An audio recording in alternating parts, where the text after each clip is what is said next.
Welcome to the Wonderland stories. بچوں، کیا آپ ایک جادوئی کہانی کے لیے تیار ہیں؟ آج ہم آپ کو سنائیں گے نرم دل ریچھ کا راز، ایک ایسی کہانی جس میں محبت، حیرت اور تھوڑی سی جادو شامل ہے۔ تو چلو جنگل کے کنارے پر ایک چھوٹے سے گھر میں چلیں، جہاں دو بہنیں اپنے پیارے دوست کے ساتھ ایک حیرت انگیز مہم پر نکلتی ہیں۔ خوبصورت جنگل کے پاس ایک چھوٹے سے گھر میں ایک نیک دل ماں اپنی دو خوبصورت بیٹیوں کے ساتھ رہتی تھی۔ بڑی بیٹی کا نام سنو وائٹ تھا اور چھوٹی کا نام روز ریڈ۔ دونوں بہنیں نہایت نرم مزاج اور محبت کرنے والی تھیں۔ دن میں وہ باغ میں پھول اگاتی اور رات کو ماں کی کہانیاں سنتی۔ ایک رات جب ٹھنڈی ہوائیں چل رہی تھیں اور آگ کی گرمی دل کو بھا رہی تھی، اچانک دروازے پر دستک ہوئی۔ دونوں بہنوں نے جھانک کر دیکھا تو ایک بڑا سا بھورا ریچھ دروازے پر کھڑا کانپ رہا تھا۔ کیا میں اندر آ سکتا ہوں؟ ریچھ نے نرمی سے کہا۔ ماں نے مسکرا کر کہا، آ جاؤ بیٹا، ہماری آگ سب کے لیے ہے۔ ریچھ اندر آیا، نرم کمبل میں لپٹا اور گرم سوپ پیا۔ روز وہ واپس آتا اور بہنوں کے ساتھ کہانیاں سنتا، ہنسی خوشی کے لمحے بانٹتا۔ سنو وائٹ اس کے نرم بالوں سے برف جھاڑتی اور روز ریڈ ہنس ہنس کر اسے گدگداتی۔ وہ اب ان کا دوست بن چکا تھا۔ جب بہار آنے لگی اور برف پگھلنے لگی تو ایک دن ریچھ تھوڑا اداس نظر آیا۔ مجھے اب جانا ہوگا، اس نے آہستہ سے کہا۔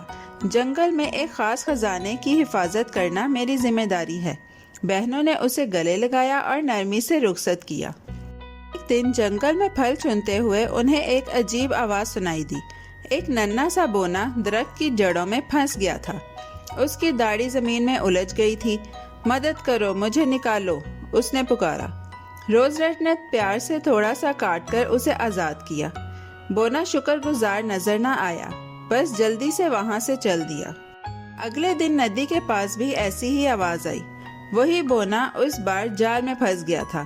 بہنوں نے پھر اس کی مدد کی، اسے چھڑایا۔ اس نے بس سر ہلایا اور ہلکے سے کہا، خیال رکھا کرو، پھر وہ چپ چاپ چلا گیا۔ تیسرے دن وہ بونا ایک چمکتے خزانے کے پاس پایا گیا۔ سونے کے سکے، موتی اور چمکدار پتھر اس کے ارد گرد بکھرے تھے۔ اچانک ان پر ایک سایہ پڑا۔ ریچھ واپس آ گیا تھا، لیکن ریچھ نے دھاڑ نہیں ماری۔